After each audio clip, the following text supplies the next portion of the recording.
구약성경 레위기 21장 1절에서 9절까지의 말씀입니다. 구약성경 178면입니다.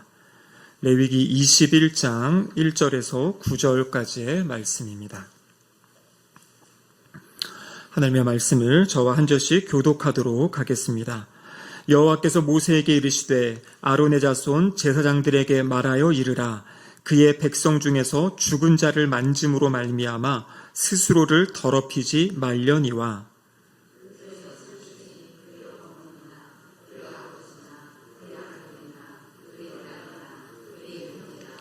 출가하지 아니한 처녀인 그의 자매로 말미암아서는 몸을 더럽힐 수 있느니라.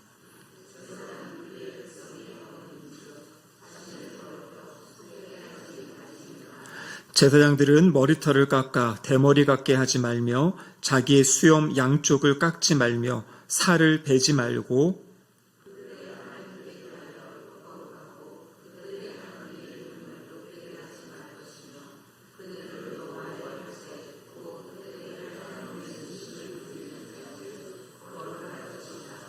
그들은 부정한 창녀나 이혼당한 여인을 취하지 말지니 이는 그가 여호와 하나님께 거룩함이니라.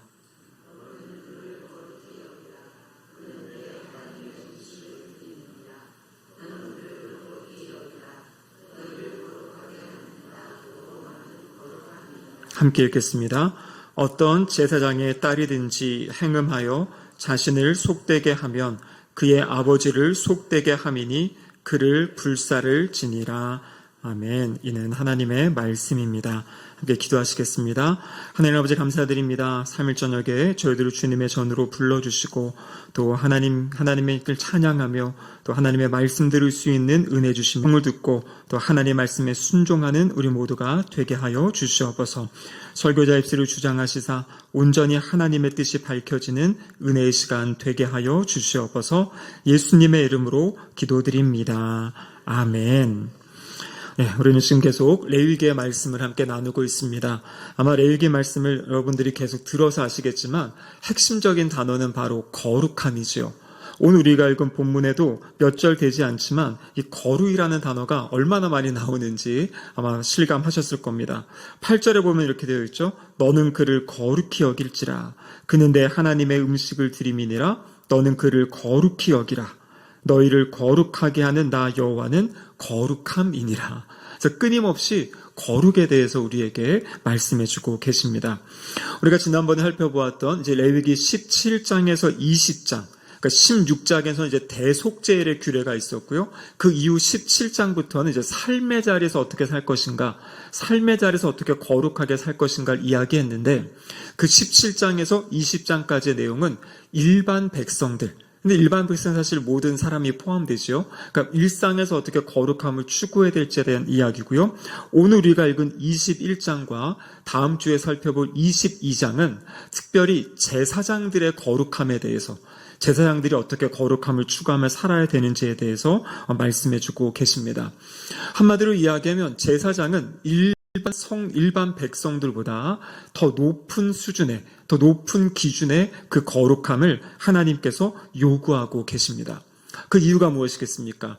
이 당시에는 제사장이 하나님 곁에서, 특별히 성전, 성소에서 하나님을 섬기는 그 역할을 감당하기 때문에 하나님 가까이 있는 사람들, 더 높은 수준의 거룩함을 하나님이 기대하신다라고 말씀하시는 거죠. 그래서 이 제사장은 하나님께 대해서는 이 백성을 대표하는 사람이고요. 또 백성들에 대해서는 하나님의 뜻을 또 대표하는, 그래서 백성과 하나님 사이에 어떤 중재자 역할을 했던 사람이 이 당시에 제사장들의 역할입니다. 그래서 제사장은 부정한 것을 멀리해야 되고요. 그들의 가정생활이라든지 그들의 삶의 모든 자리에서 흠이 없어야 된다. 온전함을 추구해야 된다라고 성경은 가르쳐주고 계십니다. 그래서 이 거룩하라는 것의 첫 번째 의미는 무엇이냐면 구별되라는 것이죠. 구별됨.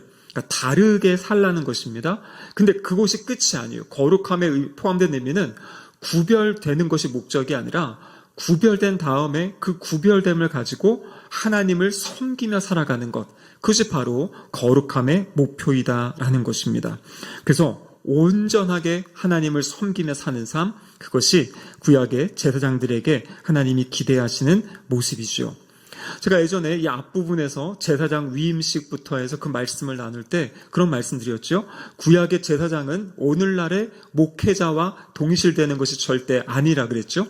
구약의 제사장은 신약 시대는 누가 제사장이냐면 우리 모든 성도를 향해서 하나님이 너희는 왕 같은 제사장들이다 이렇게 말씀하셨어요. 그래서 구약의 제사장에 대한 이야기를 읽을 때 이것은 목사님에 대한 이야기야 이런 얘기가 아니라 나에게 관련된 이야기야라고 우리 신약 시대의 성도님들은 이 말씀을 보셔야 된다라는 것입니다. 그래서 하나님의 우리를 향한 기준, 어떠한 기준인지 또 오늘 함께 살펴보도록 하겠습니다. 오늘 본문에는 특별히 제사장들의 거룩함 가운데 두 가지의 삶의 영역을 지금 이야기하고 있어요. 첫 번째는 장례식에 관련된 것이고요. 두 번째는 결혼과 관련된 것입니다.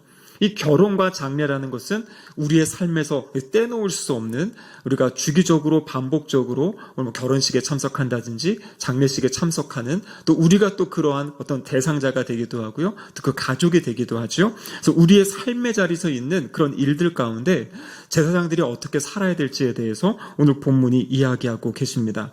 먼저 오늘 본문 21장 1절에서 6절까지는 이 장례와 관련된 제사장의 규례입니다. 우리 1절 말씀을 다시 한번 같이 읽어보도록 하겠습니다. 여호와께서 모세에게 이르시되 아론의 자손 제사장들에게 말하여 이르라. 그의 백성 중에서 죽은 자를 만짐으로 말미암아 스스로를 더럽히지 말려니와, 이렇게 되어 있습니다. 우리가 이 땅을 살아갈 때 아마 가장 큰 충격적인 사건은 무엇이냐면 죽음이라는 사건일 것이에요.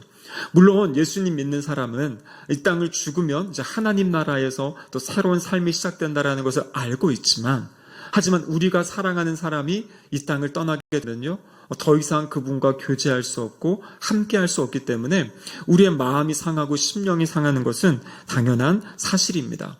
그래서 죽음이라는 것을 좀 어떻게 보면 좀 멀리하고 싶은, 그냥 함께하고 싶은, 함께 있는 이 사람들과 같이 계속 가고 싶은 그런 마음이 우리에게 있는 거죠. 그렇지만 또 막상 이 죽음의 일이 이제 일어나게 되면요, 우리는 모든 정성을 다해서 그 장례를 치르게 되는 모습을 보게 됩니다. 일반적으로 우리 가족이 별세하게 되면요, 최고의 예우를 다하려고 하시잖아요. 그래서 장례 때도 보면 굳이 그렇게 비싼 게 필요 없을 것 같은데도, 왜냐면 이제 수의를 입히신 다음에 요즘에는 다 이제 화장을 하기 때문에 그냥 몇 시간, 며칠 내로 다 이렇게 불타버리는데요. 그래도 우리 가족분들을 보면 마지막 가시는 게 제일 좋은 거 이제 입혀드린다고 또 이렇게 많은 또 돈을 사용하고 뭐 이렇게 하시는 모습들이 보게 됩니다. 그래서 장례식장에서 보면 모든 것이 그냥 이렇게 관대한 것 같아요.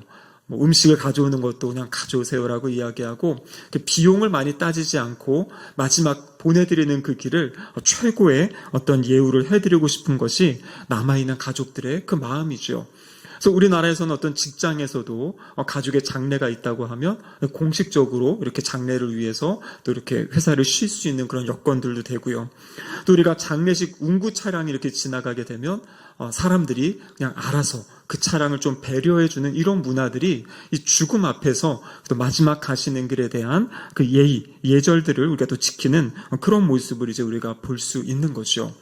근데 이러한 모습은 이제 오늘날 우리뿐만 아니라 다른 이전에 이 고대 근동 지역에도 이런 문화들이 다 있었다라는 것입니다. 그 죽음을 맞이한 어떤 자세와 태도들이 다 달랐다라는 거죠.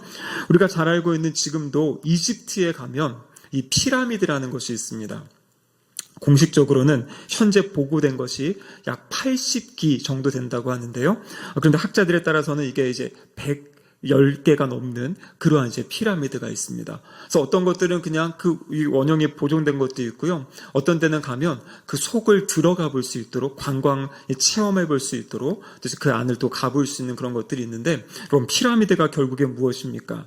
이 이집트의 이 파라오들이죠. 이 사람들이 자신이 살아있는 동안에 자신의 그 안식처를 만드는 것이에요. 그래서 막대한 재정과 막대한 인력을 동원해가지고 시간을 들여서 그 피라미드를 만들게 됩니다. 그래서 결국에 피라미드는 그것이 묘지거든요. 근데 묘지인데 이것이 또 무엇의 역할을 하냐면 신전의 역할을 그렇게 이제 하게 되는 것이에요. 그래서 자신의 죽음 이후에 어떠한 그 자리를 마련하고 준비하는 어떤 그러한 이집트의 그러한 문화들을 또 우리가 볼 수 있게 되는 거죠. 근데 고대 사람들은 특별히 죽은 사람의 혼을 또 신성하게 여기는 그러한 문화가 있었다 그래요. 그래서 조상을 숭배하는 그런 현상들을 세계 곳곳에서 볼 수가 있습니다. 우리나라도 제사 드린다는 것이 무엇입니까? 이 조상의 영혼을 이렇게 불러들여가지고 또 그 집에 또 제사를 통해서 복이 있고 뭐 잘되게 하는 이런 것 때문에 우리나라도 제사를 드려왔죠. 근데 우리나라뿐만 아니라 다른 지역에서도 제사를 드리는 가장 큰 이유는 그렇게 그 돌아가신 분들을 섬기는 그 영혼들을 섬기는 이유는 뭐냐면 이 복 받기 위해서 그들을 통해 무엇인가 우리에게 좋은 것을 달라는 그러한 마음으로 이러한 죽은 사람들에 대한 또 영에 대한 것들을 이제 잘 하는 그런 모습들을 보여주고 있다라고 합니다. 그래서 특별히 이 당시에는 이방 종교 제사장들은 이 장례에 아주 많은 정성을 들이고 또 여러 가지 많은 의식들을 했다 그래요. 그러한 문화와 배경입니다. 근데 하나님께서는 이러한 세상의 풍습을 경계하시는 겁니다. 사실 여기 앞에 나와 있는 장례에 대한 이야기, 제사장과 관련된 장례에 대한 이야기는요, 제사장들이 장례식에 참석하지 말 것을 이야기하고 있는 것이에요. 장례식 참석을 금지하고 있습니다.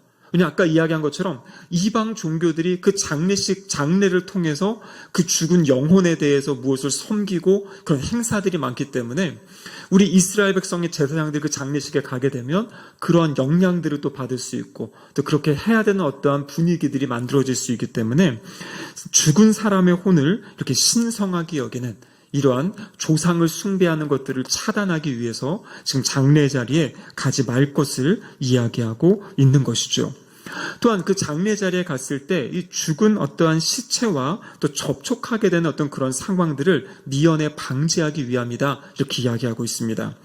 우리가 보면 성경에 정한 것, 부정한 것 이런 것들이 있는데요. 이 부정한 것의 최고의 극치는 무엇이냐면 시체가 바로 가장 부정하다 이렇게 이야기합니다. 그래서 민수기 19장 11절과 12절에 보면 사람의 시체를 만진 사람에 대한 규례가 있어요. 같이 한번 읽어보겠습니다.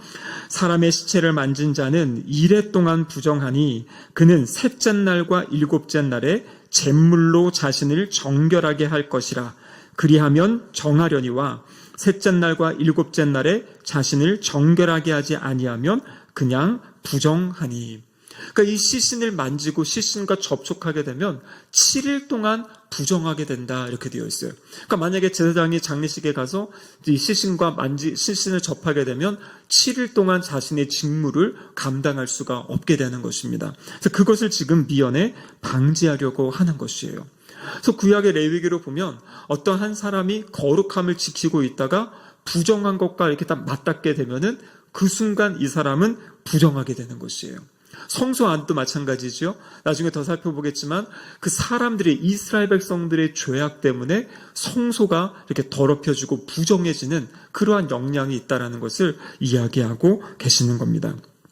그렇기 때문에 이 제사장의 거룩함을 지키기 위해서 이 장례식에 가는 것이 금지되어 있어요. 그러니까 이방 사람들이 행하는 다른 제사장들의 그 모습, 그 죽은 자의 영을 어떻게 숭배하고 하는 이러한 것들을 이제 금하게 하기 위해서 이스라엘 제사장들은 그것을 이제 가지 못하게 하는 그런 모습을 보여주고 있습니다. 그런데 2절과 3절에 보면 예외적으로 장례식에 참석할 수 있는 경우가 있어요. 모든 것을 다 가지 못하게 한 것은 아닙니다. 자, 2절과 3절 같이 한번 읽어보겠습니다. 그의 살부치인 그의 어머니나 그의 아버지나 그의 아들이나 그의 딸이나 그의 형제나 출가하지 아니한 처녀인 그의 자매로 말미암아서는 몸을 더럽힐 수 있느니라. 여기 몸을 더럽힌다는 것이 그 장례식에 참석하고 어떤 접촉하는 것 때문에 그것이 가능하다라고 이야기하고 있습니다. 그러니까 누구의 장례식 때 가능한 것입니까? 어머니, 아버지, 또 자신의 자녀들 같은 경우에 그리고 자신의 형제라든지 출가하지 아니한 그의 자매 경우에는 가능하다 이렇게 이야기합니다. 근데 이 제사장이 이 장례식에 참석한 경우에는요, 아까 민수기에 나온 그 율례대로 7일 동안은 제사의 직무를 감당할 수가 없게 되고 그 정결하게 하는 예식을 거쳐서 정결해진 다음에 다시 성소에서 자신의 역할을 감당할 수 있게 되는 것입니다. 자, 그런데 이렇게 가족의 장례식에 참석할 경우에도 경계해야 될 것이 있어요. 하면 안 되는 것들이 있습니다. 그 내용이 오늘 본문 5절에 나와 있는데요. 같이 한번 읽어보겠습니다. 제사장은 머리털을 깎아 대머리 같게 하지 말며 자기의 수염 양쪽을 깎지 말며 살을 베지 말고. 자, 이것이 지금 장례식에 갔을 경우라도 하지 말아야 될 것을 이야기합니다. 여기 머리털을 깎는다, 그리고 살을 벤다. 이것은 이 학자들에 의하면 그 당시에 주변 나라에서 했던 어떤 애도의 관습이라고 이야기를 합니다. 그래서 머리털을 깎고 그리고 죽은 살을 베면서 이런 의식들을 통해서 죽은 자를 숭배하는 그런 의식들이었는데요. 그것들을 지금 하지 말 것을, 그러니까 이방 사람들의 풍속을 따르지 말 것을 이야기하고 있는 것이에요. 여기 보면은 대머리 같게 한다, 머리를 깎아 대머리 같게 한다. 그래서 뭐 삭발하는 걸 이야기하죠.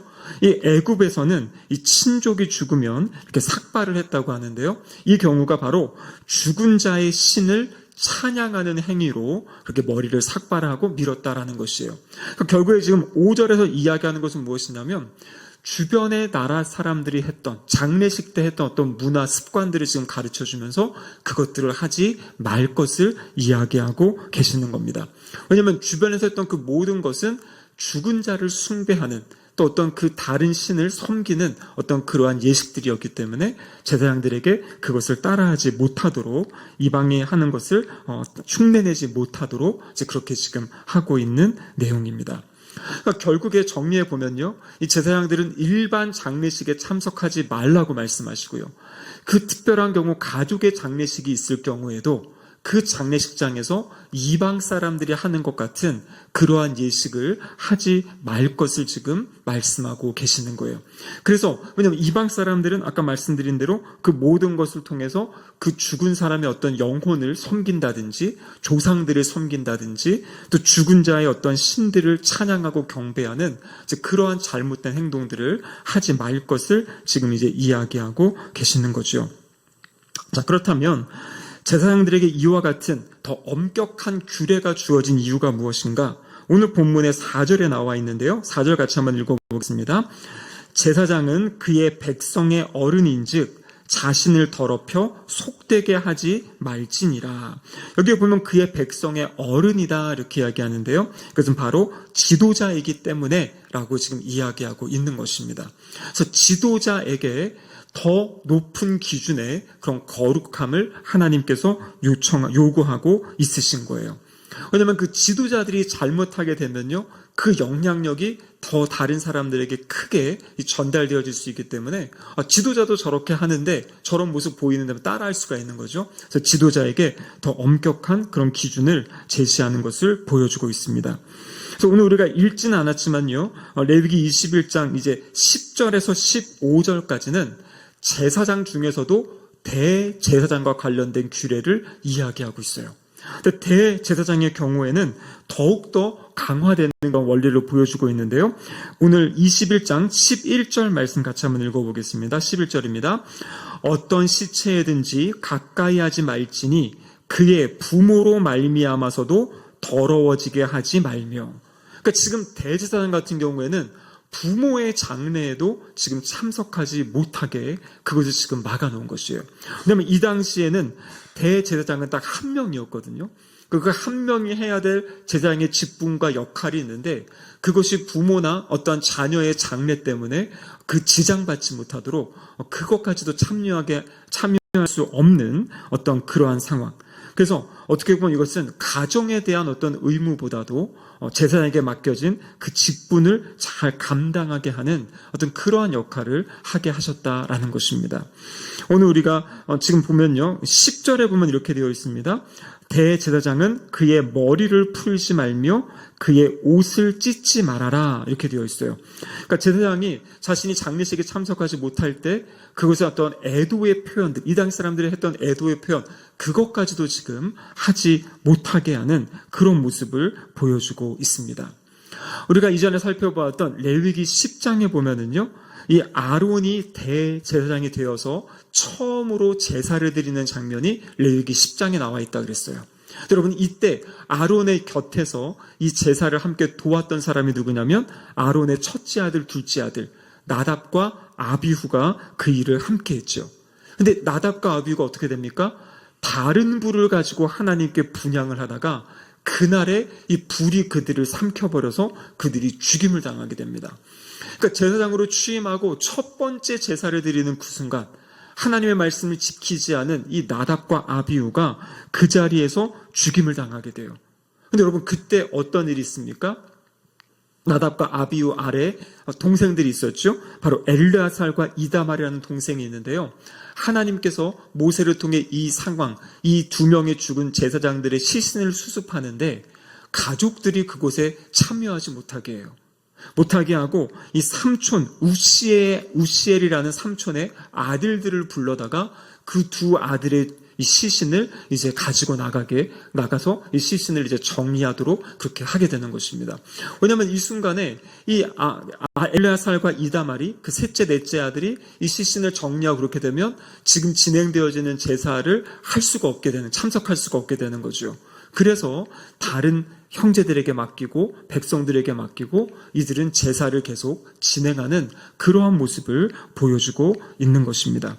그래서 그때 아론과 가족들에게 하나님이 하신 말씀이 뭐냐면 레위기 10장 6절에 보면 머리를 풀거나 옷을 찢지 말아라. 오늘 이 본문에서 이야기한 그 말씀을 그대로 주시면서 그 자녀들이 죽었음에도 불구하고 그 장례를 치르지 못하는 어떤 그러한 상황들을 보여주고 있는 것입니다. 그래서 이 제사장 아론은 그 아들들의 죽음에도 불구하고 통곡할 수도 없었고요. 장례를 치를 수도 없고 자신에게 맡겨진 그 첫 번째 제사의 그 의무를 그냥 묵묵히 수행하는 그러한 모습들을 보여주고 있어요. 근데 성경을 잘 보면요. 레위기 10장 6절에 보면 이 가족이 못했던 것을 이스라엘 백성들이 이 장례를 위해서 눈물로 울어주고 또 장례를 치러주는 그런 모습을 보여주게 되는 것이에요. 자, 하나님께서 제사들을 그 하나님 나라의 일을 위해서 세우셨고 그들이 그 일을 감당하는 과정, 근데 그 과정 가운데 가정에 어떤 문제가 있었는데도 지금 그 하나님이 맡기신 것을 우선시해서 이들이 그 직무에 충성할 때 남은 백성들이 그 가족의 아픔들을 또 돌봐주고 챙겨주고 섬겨주었던 그러한 모습을 오늘 그 레위기 10장에서 이제 보여주고 있는 것이죠. 그래서 하나님께서는 때로는 이렇게 이 지도자에게 이 맡겨진 상황들, 맡겨진 직분들을 아주 크게 또 감당케 할 것을 이야기하고 계십니다. 그래서 이 성경을 보면 우선순위를 이제 분명하게 하고 자신의 삶을 살아가고 사역을 해야 될 것을 이야기하고 있는 것이죠. 예수님께서도 이렇게 이야기한 것이 있었죠. 어떤 제자들이 와가지고 우리가 주님을 따르고 싶습니다. 그런데 우리 부친의 장례가 있는데 장례를 좀 먼저 치르고 따르겠습니다 라고 할 때 예수님 뭐라고 말씀하셨냐면 죽은 자들이 그들의 죽은 자들을 장사하게 하고 너는 나를 따르라 이렇게 말씀하세요. 물론 이 말씀이 우리 그 장례식에 가지 말라 이런 말씀이 아니라 삶의 우선순위에 대해서 지금 말씀하고 계시는 겁니다. 그래서 주님을 따라 살아가는 사람들, 주님의 백성들, 자녀들은 삶의 자리 가운데 우선순위를 명확하게 할 수 있어야 된다라는 것이에요. 이 세상에 대한 미련으로 하나님이 맡기신 어떠한 길, 신앙의 길, 섬김의 길, 예배의 길을 이것을 그냥 뒤로 미룬다든지 그렇게 해서는 안 된다라는 것을 이야기하고 있죠. 마태복음 22장에 보면 예수님께서 한 가지 비유를 드십니다. 예수님이 잔치를 마련하고 준비한 다음에 사람들을 초대해요. 근데 그때 사람들이 여러 가지 변명을 가지고 그 잔치에 나오지 못하는 모습을 보게 됩니다. 소를 새로 데려왔기 때문에 소 가지고 밭을 잘 갈아봐야 된다든지 나는 결혼한 지 얼마 안 돼서 갈 수 없다든지 다양한 핑계를 가지고 주님이 만드신, 주님이 준비하신 잔치에 함께하지 않으려는 어떤 그런 모습들을 이야기하고 있는 것입니다. 그런데 오늘 본문 이 제사장의 규례를 통해서 우리가 기억해야 될 것은 무엇이냐면 하나님께서는 하나님의 백성에 대한 그 기준을 가지고 계시고 그리고 이 세상 사람들과 다른 모습으로 어떤 그 장래의 상황이라든지 또 그러한 상황에서 살아갈 것을 이야기하고 있습니다.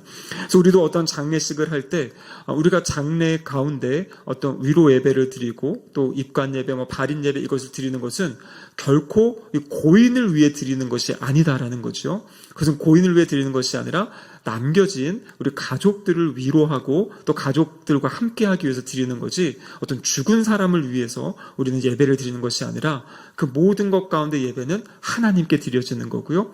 그 모든 그 아픔의 과정들, 또 그 과정들을 함께 이 교회가 동참하는 어떤 그런 과정들이다. 그래서 그것을 통해서 어떤 죽은 사람을 숭배한다든지 조상을 숭배하는 어떤 그런 것들은 우리가 이제 하면 안 된다라는 것을 우리가 기억할 수 있어야 됩니다.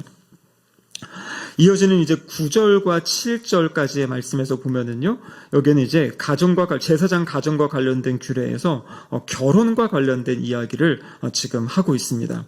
그 7절 말씀을 같이 한번 읽어보시겠습니다. 7절입니다. 그들은 부정한 창녀나 이혼당한 여인을 취하지 말지니 이는 그가 여호와 하나님께 거룩함 이니라, 이렇게 되어 있죠. 그래서 이제 이 당시에 어떤 부정한 창녀라든지 몸을 파는 여인이라든지 어떤 이혼당한 여인을 취하면 안 된다. 그럼 어떤 여인과 결혼해야 되냐면요, 13절과 14절에 보시면 그는 처녀를 데려다가 아내를 삼아야 된다. 과부나 이혼당한 여자나 창녀짓을 하는 더러운 여인을 취하지 말고 자기 백성 중에서 처녀를 취하여 아내를 삼아야 된다. 이렇게 이제 되어 있습니다. 이제 오늘날 이걸 그대로 적용하면 좀 이제 문제가 있지요. 근데 이제 그 당시 시대 상황을 잘 봐야 되는 것입니다. 이렇게 처녀와만 꼭 결혼해야 된다는 이유는 무엇이냐면, 이 당시의 제사장은 이제 그 제사장 가문에서 제사장이 나오는 것이에요. 이해가 되시죠? 내가 제사장을 하고 싶어서 되는 것이 아니라 이 레위 지파의 아론의 자손, 그 후손들이 제사장 직분을 계속 이어서 해야 되는 것입니다. 그렇기 때문에 되게 중요한 것이 이 혈통을 잘 지켜가는 것이에요. 이것이 의심이 들면, 사람들에게 의심이 되면 안 되는 것입니다. 만약에 재혼을 했을 때 이 출생한 아이가 이 전 사람의 아이인지 제사장의 아이인지 정확히 알 수 없기 때문에, 그렇기 때문에 어떤 그런 이혼한 사람이라든지 그런 다른 것이 아니고 이 처녀와 결혼을 해야 된다는 것을 이야기하고 계시는 겁니다. 그래서 여기서 핵심은 무엇이냐면, 그렇게 순수하게 그 혈통을 잘 지켜가야 될 것에 대한 어떤 그것의 의미에서 누구와는 결혼할 수 있고 어떤 사람과는 결혼할 수 없다라는 것을 지금 또 이야기하고 있는 것이죠. 왜냐하면 이 제사장이 자신들의 이 자녀들을 통해 이 직분을 이어가야 되기 때문에 하나님을 섬기기 위해서 그 가정을 정말 잘 세우고 준비해야 되는 것, 이것은 아주 이제 중요한 그러한 일이었다라는 것입니다. 여러분, 오늘날 우리가 이제 성도들이 이제 결혼을 하게 되는데요. 우리 자녀들이 또 결혼을 하게 되는데, 결혼할 때 우리 성도에게서 가장 중요한 기준이 무엇이 돼야 되겠습니까? 우리 부모님으로서 다 마음을 가지고 계시죠. 근데 문제는 자녀들이 그렇게 하지 못해서 문제인데요. 기도해야 됩니다. 그럼 사실 결혼할 때 제일 중요한 것은 다른 어떤 것이 아니라 신앙이 같은가, 이게 제일 중요하지 않습니까? 같이 하나님을 잘 예배할 수 있고 하나님을 섬길 수 있고, 그래서 믿음의 가정을 세울 수 있는 이것이 결혼할 때 최고의 어떤 우선순위가 돼야 되는 거죠. 그것이 함께 맞아야 정말 가정을 이루어가고 또 마음을 맞춰가고, 왜냐하면 우리는 이 영과 혼과 육이 온전히 하나 되어야 정말 행복한 가정을 세워갈 수 있는데요. 영적으로 맞지 않으면 거기서부터 또 여러 가지 문제들이 또 발생할 수가 있게 되는 거죠. 그래서 이미 우리 결혼한 자녀들은 이제 그 자녀들이, 또 가정이 그렇게 믿음의 가정으로 세워지도록 우리는 계속 기도해야 되고요. 아직 결혼하지 않은 우리 청년이 있는 그런 가정들은 정말 믿음의 사람들과 이렇게 만나서 또 결혼하고 또 가정을 세워갈 수 있도록 그렇게 이제 기도할 수 있어야 됩니다. 물론 쉽지는 않습니다. 오늘 우리 청년 세대 가운데 예수님을 믿는다는 사람이 2%가 채 안 되거든요. 그러니까 그 예수님을 믿는 사람을 만난다는 것 자체가 어떻게 보면 좀 쉽지 않은 그런 상황이긴 합니다. 하지만 우리는 그것을 위해서 기도하고 또 이렇게 자녀들이 그런 가정들을 세워갈 수 있도록, 그래서 다른 것보다도 이 신앙을 중심으로 가정을 잘 세워갈 수 있도록 함께 기도하고 또 그것을 위해 마음을 모아야 될 줄로 믿습니다. 오늘 본문에 보면 또 9절에는요, 어떤 제사장의 딸이든지 행음하여 자신을 속되게 하면 그의 아버지를 속되게 함이니 그를 불사를 지니라, 이렇게 되어 있습니다. 지금 제사장의 딸이 행음한 경우에 어떻게 하는가? 불살라라, 이렇게 되어 있어요. 다른 율법의 규정에는요, 행음한 경우에는 돌로 쳐서 죽이는 겁니다. 간음한 경우에. 근데 여기서 말하는 건 뭐냐면 돌로 쳐서 죽이는 것이 끝나는 것이 아니라 죽인 다음에 그 시체를 불살라라까지 이야기하는 것이에요. 그러니까 지금 제사장 가정에 그 자녀에 대한 어떤 거룩함과 순결함을 지키는 것을 얼마나 이제 엄하게, 엄격하게 지금 이야기하고 있는지를 여기서 또 보여주고 있는 내용입니다. 그래서 제사장이 이제 결국에는 자신의 삶뿐만 아니라 어떤 자녀들의 삶의 그 영역까지도 하나님 앞에서 온전하게 올바르게 이제 세워가야 될 것들에 대해서 성경이 말씀하고 계시는 거죠. 그래서 이것은 신약으로 넘어오면요, 교회의 지도자들에 대한 이야기할 때 이러한 말씀이 있죠. 디도서 1장 6절은 이제 교회 지도자들, 장로의 자질을 이야기하는 부분에서 이런 말씀이 있습니다. 디도서 1장 6절입니다. 같이 한번 읽어보죠. 책망할 것이 없고 한 아내의 남편이며 방탕하다는 비난을 받거나 불순종하는 일이 없는 믿음의 자녀를 둔 자라야 할지라, 이렇게 되어 있습니다. 그래서 결국에는 디모데전서라든지 디도서에 보면 어떤 교회의 지도자의 자격 가운데 아주 중요하게 이야기하는 것이 가정을 잘 다스리는 자여야 된다. 그래서 자녀들이 부모에게 순종하고 또 그렇게 부모를 잘 섬기며 따르는 그러한 자녀들이 있는 사람을 교회의 지도자로 세워야 될 것을 이야기하고 있습니다. 오늘날 참 쉽지 않고 어려운 이야기인데요. 근데 성경의 기준이 그렇다라는 것이에요. 그래서 우리가 이 기준에 맞춰서 우리의 자녀들을 양육할 수 있도록 계속 기도해야 되고요. 근데 우리가 알다시피 이것은 인격이기 때문에 그 자녀와 하나님과의 관계가 있어요. 아무리 부모가 잘한다 그래도 그 자녀와 하나님과의 관계의 문제이기 때문에 우리가 온전히 그것을 어떻게 할 수는 없습니다. 하지만 우리가 언제나 기도함으로써 또 그렇게 본을 보임으로써 우리 자녀 세대가 하나님과 또 올바른 관계 가운데 세워질 수 있도록 그 모습들을 세워갈 수 있도록 기도할 수 있어야 되는 거죠. 말씀을 마무리하겠습니다. 결국에 이 제사장의 삶, 여기 말하는 우리 모두라 그랬죠. 그러니까 하나님의 관심은 주일날 아니면 이렇게 수요일에 나와서 예배 드리는 것 이것뿐만 아니라 우리의 삶의 모든 영역, 그 영역에서 구별되어지는 것, 세상 사람들과는 다르게 그 모든 것의 중심이 하나님이 계시고 하나님을 예배하고 하나님을 섬기는, 하나님을 높이는 그러한 삶의 자리가 되기를 원하시는 거죠. 그래서 이 마태복음 5장 48절에 보시면 그러므로 하늘에 계신 너희 아버지의 온전하심과 같이 너희도 온전하라, 이렇게 말씀하고 계시죠. 아까 말한 대로 거룩함은 구별되는 것과 함께 온전한 삶을 추구하며 나아가는 것입니다. 그래서 이것은 다른 사람을 보는 기준으로 보면 안 됩니다. 그러면은요, 만족할 사람이 아무도 없어요. 그래서 이 말씀은 언제나 우리 자신을 향해야 돼요. 나의 모습이 지금 어떠한지, 우리 가정이 어떠한지, 그래서 그것이 아직 온전함이 이르지 못하고 있다면 온전함을 향해서 추구해 나가야 되는 것이고요. 다른 사람의 가정의 일들은 하나님께서 그냥 알아서 하시는 거니까요. 이 말씀을 가지고 이제 누구의 가정은 이러네, 이렇다 보면 이거는 정죄하고 비판하게 되는 거죠. 그래서 나의 모습, 또 우리 가정의 모습을 끊임없이 하나님 앞에 비춰보면서 하나님이 기뻐하시는, 또 영광 받으시는 또 그 가정으로 이렇게 세워져 가게 해달라고. 여러분, 이것은 과정입니다.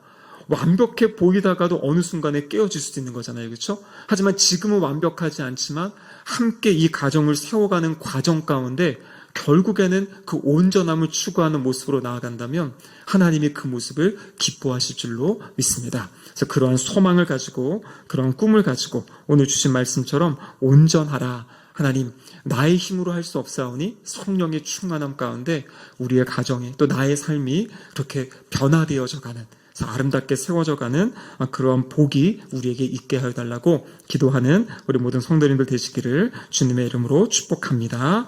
아멘. 이렇게 기도하시겠습니다. 하나님 아버지 감사드립니다. 하나님 우리를 너무나 사랑하셔서 우리가 하나님의 자녀들이기에 하나님께 합당한, 하나님의 자녀에 합당한 그 거룩함을 추구하라 주님 말씀하십니다. 주님, 이것이 우리에게 부담이기도 하지만 하나님이 우리를 그렇게 존귀한 자로, 우리를 귀한 자로 여겨주심을 믿게 하여 주시고, 기도함으로 또 성령님을 의지함으로 우리의 모든 삶의 자리가 이 거룩함을 추구하고 온전함을 추구하는 아름다운 자리가 될 수 있도록 도와주시옵소서. 주님, 지금은 부족하고 연약하지만 하나님 우리 가운데 일하시고 임재하시고 역사하실 때 그 어느 날 정말 우리가 온전함을 이루며 또 거룩함을 추구하며 살아가는 하나님의 아름다운 또 하나님의 복된 자녀가 될 수 있도록 도와주시옵소서. 우리의 가정이 또 우리가 있는 삶의 자리가 하나님 보시기에 아름답고 하나님께 합당한 자리로 변화되어져 가는 아름답고 복된 역사가 있게 하여 주시옵소서. 예수님의 이름으로 기도드립니다. 아멘.